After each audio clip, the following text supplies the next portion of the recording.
안녕하세요. 오늘도 사연사용을 찾아주셔서 감사합니다. 저는 수원에 사는 40대 여성입니다. 유명한 영화에 이런 대사가 나오죠. 호의가 계속되면 그게 권리인 줄 안다. 알고 보니 제 주변에도 그런 인간이 있더라고요. 그래서 시원하게 참교육시켜줬습니다. 저는 종갓집 외동딸로 태어났어요. 큰 종가는 아니고 대수가 적은 작은 종가요. 그렇다고 해도 한 달 걸러 한 번씩은 제사가 있어서 종부인 저희 엄마는 시집와서 지금까지도 제사에 치여 사세요. 종갓집 제사라는 게 그래요. 집에 불이 나든 장마에 집이 침수가 되든 제사 날짜에 무슨 수를 써서라도 제사를 지내야 하죠. 산 사람은 굶어도 죽은 조상은 절대로 굶겨선 안 되는 게 종부의 소임 중 하나니까요. 한 번은 엄마가 너무 아파서 몸을 제대로 못 가누신 적이 있어요. 그 다음 날이 하필 제사였죠. 결국 엄마는 제사 걱정에 힘든 몸을 이끌고 일어났습니다. 제가 대신 음식 준비할 테니 걱정 마시라고 아무리 뜯어말려도 소용이 없었죠. 조상을 잘 모셔야 자손이 번성한다며 기어이 성치 않은 몸을 이끌고 온전히 제사상을 차려내셨어요. 자식된 입장에서 내 부모 골병들게 하면서까지 잘 되고 싶은 생각은 눈꽃만큼도 없었어요. 이게 다 순진한 며느리들 일 시켜 먹으려고 지어낸 말이다 생각했죠. 조상을 잘 모시라면서 왜 그 조상과 피 한 방울 안 섞인 며느리들만 혹사시키냐고요. 정작 그 집안 자손인 남편과 시누이들은 남의 집 일보듯 하는데 말이죠. 그뿐인가요? 죽어라 몸 바쳐 제사를 지내도 누구 하나 고마워하는 사람 없어요. 종부니까 당연히 해야 하는 일이라고 취급하죠. 결국 그날 제사상을 다 차리시고 엄마는 쓰러지셨습니다. 제가 119에 전화해서 병원에 실려갔을 정도였어요. 그날은 진짜 엄마가 차린 제사상을 엎어버리고 싶더라고요. 엄마를 일단 입원시키고 집에 필요한 것들을 챙기러 갔어요. 우리 엄마는 병든 몸으로 주방에서 일하다 쓰러졌는데 집에 돌아오니 고모들이나 친척들은 손 하나 까딱 않고 앉아서 엄마랑 제가 하루 종일 만든 음식을 배 터지게 먹고 있더라고요. 뭐가 그리 재밌는지 웃고 떠들면서 말이죠. 피가 거꾸로 솟는 것 같았어요. 어쩜 가족이라는 사람들이 남보다도 못할 수가 있죠. 키우던 개가 다쳐도 상처가 아물 때까지는 일은 안 시킬 거예요. 하물며 가족인데 정말이지 없던 정도 떨어지더라고요. 엄마를 챙기지 못하는 아빠도 미웠습니다. 아빠는 참 좋은 사람이에요. 엄마도 사랑하시고요. 그래서 더 이해가 가질 않았죠. 당신들 조상 제사니까 아픈 우리 엄마 시키지 말고 직접 지내세요 라고 소리치고 싶었지만 그랬다간 엄마가 수십 년을 공들여지는 제사를 내 말 한마디로 날려버리는 꼴이 됐을 테니까요. 그땐 하는 수 없이 꾹 참았어요. 그러면서 생각했죠. 난 절대로 엄마처럼 살지 않겠다고요. 그건 엄마도 마찬가지였나 봐요. 그러니 제가 어렸을 때부터 종갓집에 시집 보내느니 처녀 귀신이 되더라도 끼고 사는 게 낫다. 이렇게 입버릇처럼 말씀하셨어요. 엄마 자신이 종갓집 맏며느리로 시집와서 층층시야 시집살이에 남의 조상 제사까지 지내느라 꽃같은 청춘을 다 보내셨잖아요. 그러니 자식만큼은 자신과 같은 인생을 살지 않기를 바라셨을 테고요. 그래서 저희 엄마는 제가 누구랑 사귀거나 제게 선자리가 들어올 때마다 상대 남자의 학벌이나 직업보다도 먼저 종가인지 종손인지를 물으셨어요. 우리 집 상황을 모르는 사람들은 엄마를 유난다는 아줌마쯤으로 생각했겠죠. 그래서 그렇게 거르고 걸러서 찾은 사위가 지금의 제 남편이에요. 남편과는 영화 동아리에서 만났어요. 좋아하는 영화 취향도 비슷하고 일단은 대화가 잘 통했어요. 그렇다 보니 언제부턴가 이성이 아닌 잘 통하는 남자 사람 친구가 돼버렸죠. 서로 연애 코치도 해주고 둘 중 하나가 실현당하면 맥주 사들고 달려가 위로도 하며 끈끈한 우정을 발휘했으나 결국 남자와 여자는 남녀 사이로 되더라고요. 그렇게 저희는 자연스럽게 연인 사이로 발전했어요.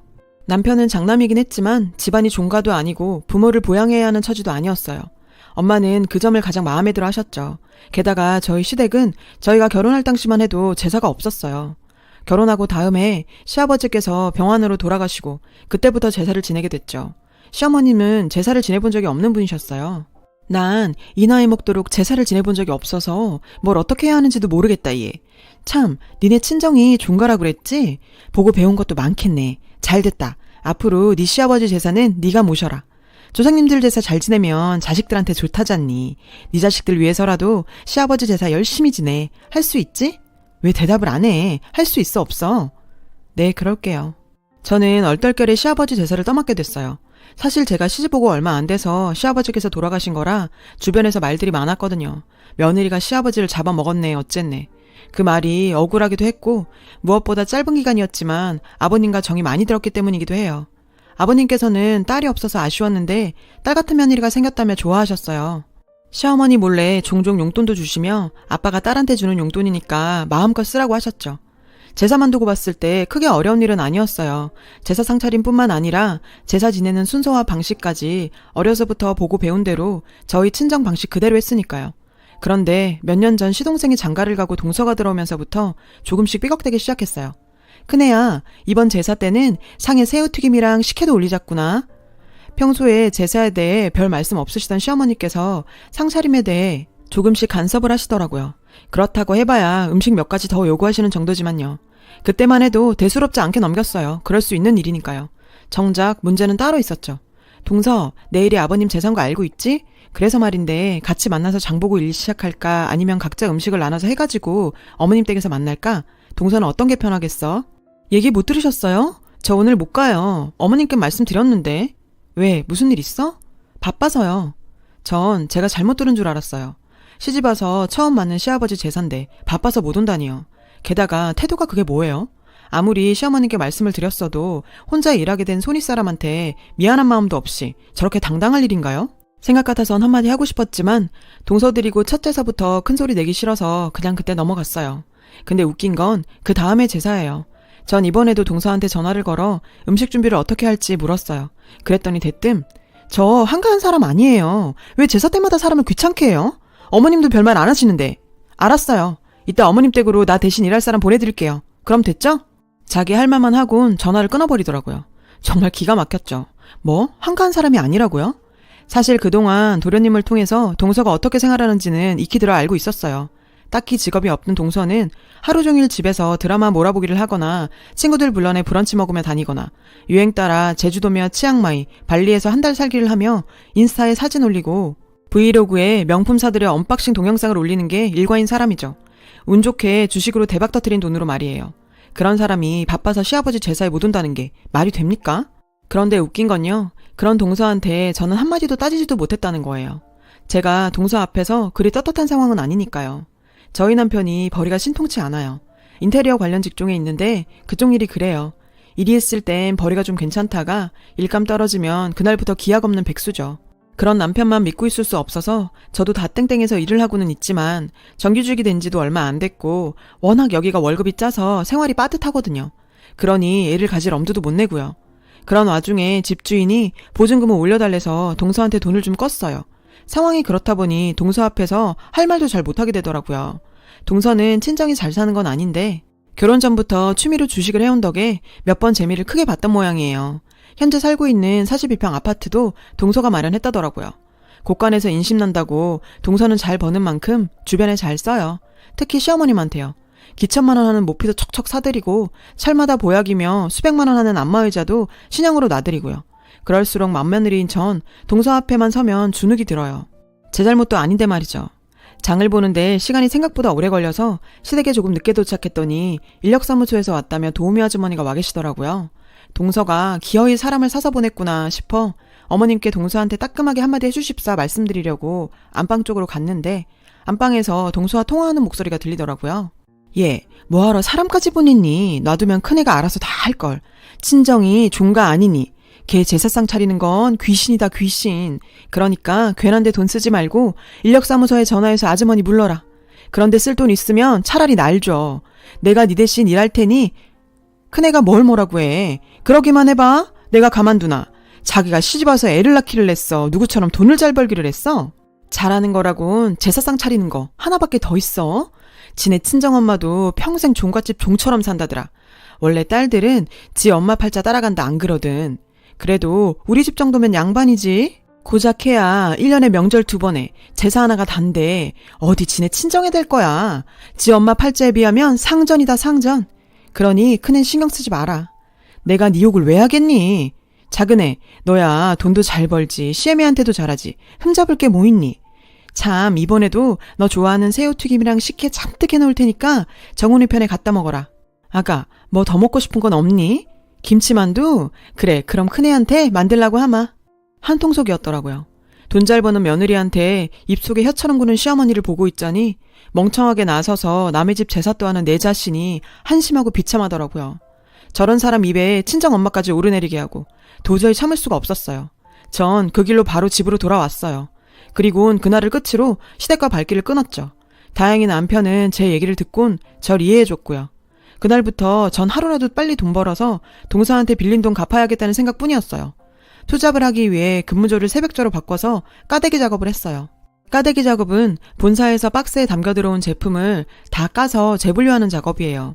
노동량도 많고 힘이 들어서 다들 기피하는 일이죠. 그래도 새벽 5시에 시작해 낮 3시면 끝나기 때문에 저처럼 아르바이트를 하나 더 뛰는 사람한텐 딱이에요. 그렇게 2년을 꼬박 일하고 나서야 겨우 동서한테 빌린 돈을 다 갚을 수 있었어요. 돈을 갚고 나니 성취감도 생기고 돈에 대한 욕심도 생기더라고요. 그래서 딱 2년만 투잡을 하자 했던 마음을 바꿔 이후로도 이어갔어요. 알바 뛰고 받은 돈으로 이율 좋은 자유적금을 들었죠. 몸은 힘들었지만 통장에 돈이 쌓이는 걸 보니 그렇게 든든할 수가 없더라고요. 다행히 남편도 하는 일이 잘 풀려서 저희는 얼마 뒤 대출을 끼고 20평대 빌라를 살 수 있었어요. 으리으리한 브랜드 아파트도 아닌 서울 변두리 허름한 빌라였지만 남편이 리모델링을 잘 해줘서 우리 부부가 살기엔 딱 좋은 집이 됐어요. 7개월 뒤에 태어날 우리 아가방도 예쁘게 만들었고요. 친정엄마한테 자랑도 하고 싶었어요. 그런데 리모델링이 끝나고 며칠 뒤 친정엄마가 쓰러지셔서 뇌수막염 판정을 받고 뇌수술을 받게 되었습니다. 엄마한테 달려가 수술은 잘 끝난 걸 확인했지만 참 살아가야 하니 그 와중에도 저는 해야 할 일들이 있었고 엄마를 매일 간호할 수 없었죠. 아빠도 간간히 옆에 있으셨고 친정 옆집 사시는 아주머니께서 매일 많이 도와주셨어요. 정말 감사했어요. 물론 저도 남편도 시간 나는 대로 엄마를 같이 간호했죠. 그렇게 잘 태어나셨지만 집에서 무리는 절대 안 되고 쉬면서 몸조리 잘 해야 한다고 하더라고요. 내 삶을 살아내느라 바빠서 하나뿐인 친정엄마도 못 챙긴 제 스스로를 탓하고 있던 어느 날 연락을 끊고 살았던 시어머니한테 전화가 왔어요. 남편이 저희 소식을 전했던 모양이에요. 시어머니는 자신이 잘못했다시며 곧 아이도 태어날 텐데 언제까지 발길 끊고 살 거냐고 하시더라고요. 통화도 하기 싫었고 듣기 싫었지만 동서 근황도 전해주셨어요. 그게 아주 우리 집 말아먹으려고 작정을 한 년이야. 주식인지 뭔지 한다고 정훈이 아파트까지 해쳐먹은 것도 모자라 글쎄 내 집까지 해먹었지 뭐니. 그뿐 아니다. 그 망할 년이 여기저기 돈 끌어다 쓴 게 한두 푼이 아니야. 아주 내 자식 신용불량자까지 만들어놨더라니까. 그래서 말인데 아가, 너희 집에 혹시 남는 방 하나 있니? 이 늙은 몸뚱이 하나 뉘일 방이 없다. 나 좀 받아다오. 응? 결국 이 얘기를 하고 싶어서 전화를 한 거였어요. 어쩜 어머님은 하나도 변한 게 없었죠. 그래서 솔직하게 말씀드렸어요. 어머님, 저는 몰라도 어머님은 동서한테 그러시면 안 되죠. 그렇게 동서한테 받아 챙기셨으면서 단물 빠졌다고 바로 뱉으세요. 그리고 도련님네 아파트만 해도 그래요. 그게 도련님 돈으로 산 건 아니잖아요. 동서가 주식 투자해서 번 돈으로 산 건데 자기 집 자기 손으로 말아먹은 거 가지고 왜 어머님이 열을 내세요? 어머님 사시던 집이 날아갔다니 그건 좀 안 되셨네요. 근데요, 그동안 동서한테 많이 얻어드셨잖아요. 모피에 안마의자, 돌침대 그냥 그걸로 퉁 쳤다 생각하세요. 안 그러면 또 어쩌시겠어요. 어머님이 인생을 그렇게 사신 걸. 그리고요 어머니, 저 어머니 말 몇 마디에 예전처럼 호구로 돌아가는 일 없어요. 그러니까 괜히 사과하는 척, 미안한 척 쇼하지 마시고요. 그냥 저 잊고 사세요. 너 무슨 말을 그렇게 하니? 어른이 먼저 숙이고 들어오면 못 이긴 척 받아주는 게 예의지. 사람이 살다 보면 실수도 하고 그런 거 아니니. 어쩜 그깟 일로 꽁해선 몇 년이나 지난 일로 시애미를 괴롭혀? 그리고 네 시아버지 제사 네가 책임지기로 했어 안 했어? 어떻게 맏며느리가 돼선 제사도 팽개치고 나 몰라라야? 너 그런 건 어디서 배워먹었어? 너희 친정에선 그렇게 가르치디? 안 그래도 엄마가 아픈데 제 속을 그렇게도 긁어대더라고요. 어디서 감히 지금 우리 친정 얘기를 해요? 아, 그럼 어머님은 어머님 친정에서 그렇게 배우셨어요? 며느리들한테 본이 되셔야 할 시어머니가 고작 돈 몇 푼에 넘어가선 작은 며느리한테 큰 며느리 흉보라고요. 어머님을 마음으로 대하는 며느리를 잘 구슬려서 종처럼 부려먹으라고요. 다른 사돈 흉까지 봐가면서 맘에 드는 며느리랑 친해지라고요. 저희 엄마까지 들먹이면서 제사 하셨죠? 저야말로 아버님 제사 단 한 번도 그런 적 없어요. 매년 성의껏 제수 준비해서 정성 다해 상 올렸어요. 못 믿으시겠으면 그 애한테 물어보세요. 뭔가 착각하시나 본데요. 처음부터 제가 제사를 맡은 건 어머니 강요 때문이 아니고 시아버지와 며느리 간의 정 때문이에요. 이런 살한 진심이란 것도 저희 엄마가 가르쳐 주신 거고요. 언젠가 어머님이 그러셨죠? 조상 제사를 잘 챙겨야 자식들이 잘 된다고. 근데 어쩌죠? 어머님이 어머님 몫의 제사를 저한테 떠넘기시는 바람에 제 자식이 그 덕을 받게 됐네요. 그러니까 도련님 그렇게 된 거 남 탓하지 마세요. 그거 다 어머님이 심보를 그렇게 써서 그렇게 된 거니까요. 제발 이제는 나이값 좀 하고 사세요. 어머니 아들이랑 통화하시는 거야 제 알 바 아니니까 알아서 하세요. 대신 오늘처럼 저한테 전화하시는 일은 다시는 없었으면 좋겠네요. 그러니까 다시는 전화하지 마세요. 아셨어요? 전화를 끊고도 한참을 화가 가라앉지 않아서 씩씩댔어요. 일이 터지려고 했던 건지 또 전화벨이 울리더라고요. 시어머니인 줄 알았는데 친정 옆집 아주머니셨습니다. 선아야, 아휴, 내가 간섭할 일은 아니지만 너희 엄마 저러다 쓰러진다. 아직 누워있어야 할 사람이 저렇게 음식을 하고 있었어야 되겠어? 맞네요. 오늘이 친할머니 제삿날이었어요. 근데 엄마가 일을 하고 있다니요. 어제부터 장도 보셨을 텐데. 전화를 끊고 당장 친정으로 달려갔습니다. 문을 열고 들어가자마자 바로 보이는 건 제사상이 한가득 차려져 있고 제사를 지내고 있는 모습이었어요. 우리 엄마는 부엌 한 켠에 쭈그리고 앉아 제사상에 올라갈 밥을 푸고 있었어요. 엄마 진짜. 눈앞에 펼쳐진 광경을 보고 저는 이미 이성을 잃었죠. 당장 달려가 제사를 지내고 있던 그 제사상을 뒤집어 엎어버렸습니다. 고모들이며 친척들이 음식물을 다 뒤집어 썼죠. 이게 미쳤나? 뭐 하는 짓이야? 막내 고모가 저를 노려보고 하는 말이었어요. 미쳤어? 내가? 고모가 미친 건 아니고 이게 가족이야? 니네가 사람이야? 우리 엄마 죽어라 일만 하다 쓰러져서 병원에서 뇌수술까지 받았어. 퇴원한 지 며칠이라고 이렇게 사람을 부려. 고모들, 고모는 여자 아니야? 여자면 이해할 거 아니야. 내가 여기서 자라는 동안 몇 번이고 제사상 얻고 싶었어. 근데 우리 엄마가 이제까지 해온 공든탑이 나 때문에 무너질까 봐. 그래서 참았는데 나 이제 눈에 뵈는 게 없어요. 아빠가 한마디 하시더라고요. 선아야, 도대체 왜 이래? 뭐? 왜 이래? 그렇게 말하는 아빠가 제일 싫어. 아빤 뭐 하는 사람이야? 엄마가 이 지경인데 제사를 지내? 내 남편이 아빠 같았음 당장에 이혼했어. 엄마 생각을 제일 먼저 해야 하는 사람이 왜 자기 집 사람들이랑 한통속이냐고. 제사를 남자가 지내? 웃기고 있어. 제사는 여자가 지내는 거야. 여자가 고생해서 해놓은 밥으로 절이나 하면서 지네가 생색은 다 내더라. 그래, 아빠도 엄마가 죽어야 끝낼 거지? 죽은 귀신 밥 챙겨주다가 산 사람 잡을 거야? 이게 무슨 후손을 위한 일이야. 다 핑계지. 그래서 그 많은 제사 다 지내서 그 잘난 조상들 후손인 내가 지금 부잣집에 시집가서 맘 편히 잘 살고 있어? 아빠가 보기엔 그래? 우리 집안 제사 대대로 다 잘 모셔서 당신들은 그렇게나 잘 살고 있나 보지? 할아버지 돌아가시고 꼴랑 그 몇 푼 안 되는 재산 때문에 머리채 듣고 싸운 주제에 뭐 후손? 지나가던 개도 웃겠다. 그렇게 후손이 걱정되면 고모들이 돌아가면서 지내면 되겠네. 하지도 못할 사람들이 말만 많고 불만만 많아가지고. 나 우리 엄마 여기 못 둬. 엄마의 손을 붙잡고 나와버렸어요. 저는 지옥에서 엄마를 데리고 나왔습니다. 집까지 오는 차 안에서 엄마와 저는 아무 말이 없었죠. 둘 다 그냥 울기만 했습니다. 다음날 우리 집으로 아빠가 찾아오셨더라고요. 선아 엄마, 그냥 그렇게 하면서 살아왔던 턱에 그냥 그렇게 사는 줄만 알았지 당신이 그렇게 힘든 줄 몰랐어. 미안하구려. 알았다면 그냥 두진 않았을 거야. 앞으로 남은 삶 내가 정말 당신을 위해서 살게. 선아야, 아빠가 너한테도 미안하다. 쇠약해진 엄마를 며칠간 저희 집에 모시고 배가 부른 저도 엄마 옆에서 쉬었습니다. 의논 끝에 모든 재산은 절에 모시기로 했어요. 속이 다 후련했죠. 고모들이요? 당연히 할 생각 없죠. 엄마가 집으로 가시고 어느 날 낮에 시어머니가 찾아오셨더라고요. 울고불고 난리치시는 통에 정신도 없었고 그대로 가시라고 했습니다. 잊고 살려고 했는데 잊을만 하니까 또 와선 사람을 들쑤시고 가네요. 저도 알아요. 부모 자식 간의 인연을 제가 무슨 수로 끊겠어요. 그럴 생각도 없고요. 지금은 아니라도 언젠가는 갈 곳 없는 어머니의 남편 마음이 흔들릴지 모르죠. 하지만 지금 전 시어머니를 용서할 수가 없어요.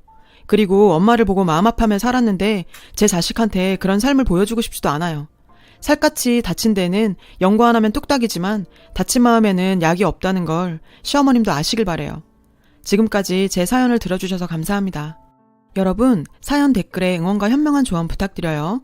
좋아요와 구독은 저에게 큰 힘이 됩니다. 오늘도 좋은 일 가득하세요.